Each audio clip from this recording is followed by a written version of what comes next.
In a previous video, I had shown you how annotations can be indicated in this utility called the Archive Editor. I could introduce annotations and I could inspect them.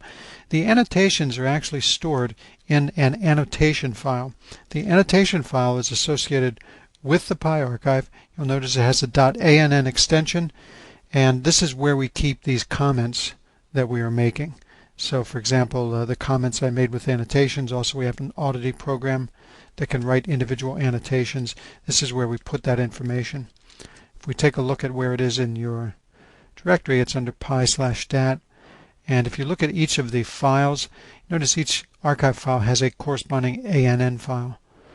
See, these are the files that go with my PyArchive. Here's PyArch001, and there's the annotation file that goes with it. Now, in order to make sure that you don't lose these annotations, we suggest you always make sure you keep these together. The annotation and the archive file always go together. Okay, wherever you're going to move one, you would move the other, and don't separate them.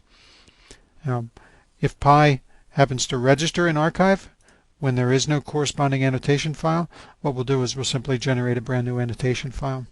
Now, the default size of this of the actual annotations is something that it defaults to 1 megabyte.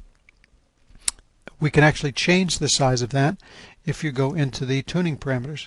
So if I go under Operations and Tuning Parameters, okay, you'll see under the snapshot there is a snapshot event queue page size, and that's going to control the maximum size of one of those annotations.